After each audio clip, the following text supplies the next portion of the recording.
this video, I'm going to walk you through how to do sitting floor twist. So I love sitting floor twist. You don't need any equipment, just a bit of space around you on the floor.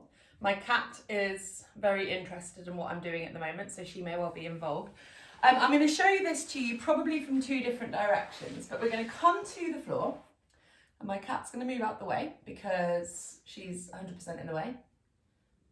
Thank you. And you're coming to what we call the sitting floor position. So for the sitting floor position, can you see that I have like a slight arch in my lower back and my pelvis is tilted forwards into extension? If you cannot maintain that position through your pelvis, so if you look a little bit more like this, when your legs are out in front of you, so that the pelvis tilts backwards posteriorly into flexion and the spine rounds forward into flexion, I probably wouldn't bother doing this exercise because it is really important that you've got the movement at your pelvis in order to get the reaction that we want at the hip. So are you looking a bit like this, which is good, or are you looking like this and you struggle to kind of sit yourself upright? And if it's the latter, just don't bother with this one. It's not the one for you right now, but that's not to say it's not in the future. So in this position, you're getting a sense of both of my sit bones are on the floor, and we are going to maintain the grounding through both of our sit bones underneath here on the floor throughout the exercise. So you will probably notice that one side of your pelvis is going to want to lift up and shift away from the movement, and we are staying grounded through our sit bones throughout the exercise. So bearing that in mind, without moving your pelvis, which is the bowl-like structure around here, this is the hip joint in there, but the pelvis is that bowl-like structure. Without moving your pelvis, you're going to move your leg. So most people, when they do this, they shift the pelvis to get the leg over. So you've got to stay grounded through the pelvis so that we get the rotation at the hip rather than the pelvis simply compensating. So I'm going to demonstrate this with my right leg going over my left, I think. So I'm lifting up my right hip and putting my right foot on the floor flat. I'm watching that in doing that movement, I haven't twisted my pelvis to the side or shoved it into a different position. The pelvis stays facing straight ahead like this. So the pelvis isn't twisting around to the side. The pelvis stays facing straight ahead, keeping the sit bones grounded on the floor, and you're staying pushed forwards through the pelvis, which is a different movement than just tipping my ribcage up and flaring my ribcage back. So you are trying to move forwards from the very bottom of your spine, not your mid to upper spine. That's kind of the least important part. In the leg that's extended or remains extended out in front of you, you're trying to keep your hip joint, your knee, your ankles and your toes all in a straight line. So you don't want this leg kind of going off to the side or doing something weird. You also don't want this foot here to curve off to the side or fall in or point away or be floppy, not doing anything. You want your forefoot to be dorsiflexed back towards you, and you want to watch that you are pulling your fifth toe back towards you as much as you're pulling your big toe back towards you.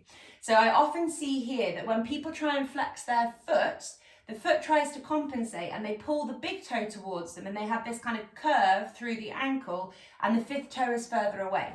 You've got to imagine that you're pulling your fifth toe back as much as you are your big toe as well. This leg stays locked in this position, so it's really active at the foot. That is really important. Everything's in as straight a line as you can manage, and you're going to squeeze the quad, the thigh, of this leg here. And then, we're still remembering that we haven't twisted our pelvis to achieve this movement. We're going to take our left arm in front of our right knee like so. We're going to use our fingers behind us nice and gently, and we're going to twist. But we are not twisting our upper body at the expense of everything else that's happening below it. So it is better that you stay here, then let the pelvis drop back, lose the momentum in the foot, and twist the upper body a lot, because what we're doing there is we're kind of switching off muscles further downstream, so we're not going to create as much change. So this is lazy. This is someone who's trying to show how well they can twist their upper body, but actually there's no momentum, there's no work going on here. Whereas this, it might not look quite so impressive because I haven't twisted so far or whatever, but actually I'm staying upright through my pelvis, my sit bones are staying grounded, the foot is on the floor on the right hand side, my left foot is staying engaged, and my quad is switching on as well. This backhand here, I like to put it lightly on the floor, And I like to use it just to kind of to crank my shoulder blade back and down behind me. So in this position, I'm levering myself open with my left arm. The left arm is active and it's helping me with that twist. The right hand isn't doing very much, so I'm definitely not resting the whole of my body weight on the right hand. The right fingers are not doing too much, but they are helping me actively pull back and down from my shoulder blade. I'm rolling forwards through my pelvis, not forgetting to breathe, and I'm sitting upright, which is more important than the twist, sitting nice and upright, trying to keep my shoulders over my pelvis, keeping that left foot active and keeping the left quad active. And I'm holding and I'm breathing for 1 minute to 2 minutes, depending what is on your menu. I'm going to swap sides and quickly show you this on the other side as well. So we'll just run through all of that again. There's quite a lot to remember.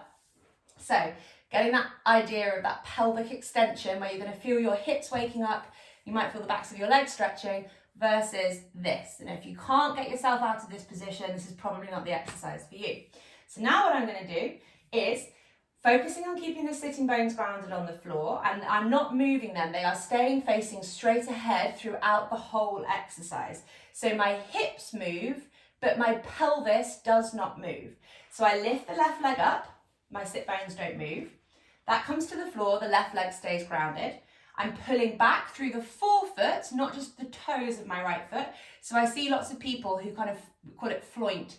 They point their foot away, but they pull the toes back. We want the whole foot to come back towards us. Pulling back as much with our fifth toes as we are our big toes. The leg stays straight out of the hip socket, squeezing the quad of the right leg, rocking forwards through that pelvis, and you're going to feel it more deeply in the front of the hip there when you do that correctly. Bringing this arm over to the side. This hand is not doing too much. Hello.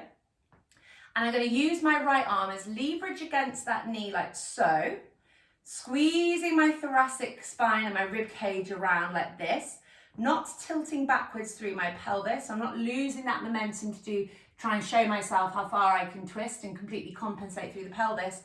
Sitting up straight, shoulders are above the pelvis, using this hand here for a little bit of support, but I'm actively pulling back and down using my left shoulder like this. So I'm not forgetting to breathe, and I'm just going to run through all the action points again. So my left shoulder is working here, my right arm is working here. I'm twisting my rib cage. I'm trying to stay upright through my pelvis so my upper body doesn't tilt backwards too much and my pelvis certainly doesn't fall backwards. My right foot remains engaged and my right quad remains engaged as well. And I'd hold this on this side for 1 to 2 minutes too. So that is sitting floor twist.